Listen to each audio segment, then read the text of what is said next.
এই মুহূর্তে সবথেকে গুরুত্বপূর্ণ খবর।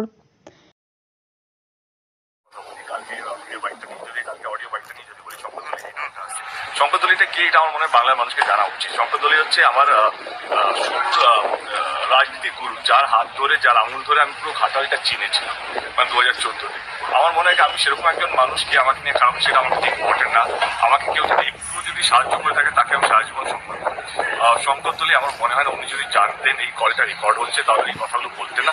আমরা অনেক সময় বলি, আমরা আমার বন্ধুকে নিয়ে আমরা কমপ্লেন করি, অন্য বন্ধুকে এইটা করি ওইটা করি। আমরা কখনো কখনো মানে হয় না, অনেক সময় আমি আমার ডিরেক্টরকে নিয়ে বলি, অনেক সময় আমি আমার প্রডিউসারকে বলি এইটা ভালো হচ্ছে না, অন্য অভিনেতা অভিনেত্রীকে নিয়ে বলি। আমার মনে সেরকমই একটা কথা উনি হয়তো অন্য কাউকে বলতে চেয়েছিলেন, সেটা রেকর্ড হয়েছে।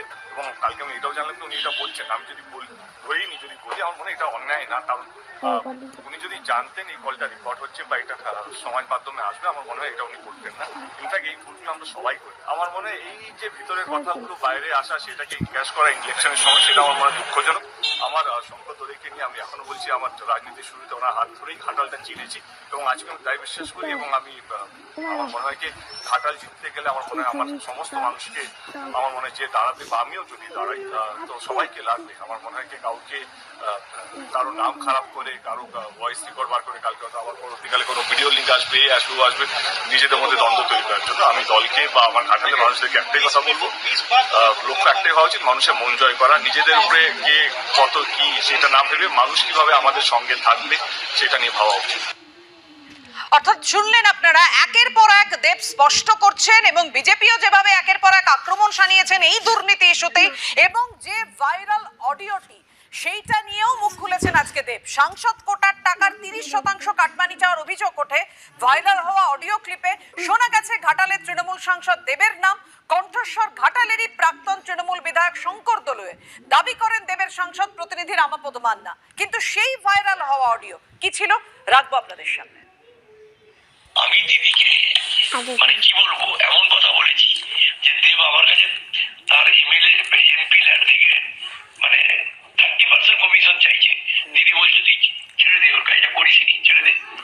কিন্তু আমি তো দিদিকে বলেছি, দিদি তো জানে যে জেনেও তোকে সাপোর্ট করেছে। কেন করেছে না, ওকে আমার রাজনীতিতে প্রয়োজন। কাজেই ভালো মন্দ এখানে সততা বলে কিছু নেই, নেই কারো কাছে, সততার মূল্যও নেই। এখানে যে যত চুরি চুরি বাটপাড়ি করতে পারো তাই হচ্ছে হিরো।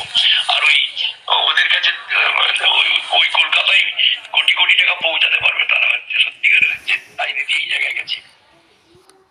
টাকা নিয়েছি, শুধু রাজনীতি নয়, ইন্ডাস্ট্রি ছেড়ে দেবো। আপনারা দেখলেন কিছুক্ষণ আগে ভাইরাল অডিওটি আপনাদের সামনে রেখেছিলাম। এবং দুর্নীতি নিয়ে, কাটমানি নিয়ে একের পর এক যেভাবে আক্রমণ করা হয় দেবকে, সেই প্রসঙ্গেই দেব আজকে বলেন, কেউ যদি প্রমাণ করতে পারে আমি টাকা নিয়েছি, শুধু রাজনীতি নয়, ইন্ডাস্ট্রি ছেড়ে দেবো। যারা আমার বিরুদ্ধে অভিযোগ করছেন, প্রমাণ না করতে পারলে তারা কি রাজনীতি ছেড়ে দেবেন? কি বললেন আজকে, পাল্টা চ্যালেঞ্জ ছুড়ে দিয়ে দেব। আরো একবার, আপনাকে ইডি ডাকছে, সেই চাপ থেকেই আপনি পদত্যাগ করছেন রাজনীতি। আমি একটু আগে পুরোটা ক্লিয়ার করলাম। আমার মনে হয় কি ইডি সিবিআই 2.5 বছর আগে আমাদের ছিল এবং একটা কেস আমাদের সামনে জ্বলন্ত এক্সাম্পল আছে, পরের কেসটা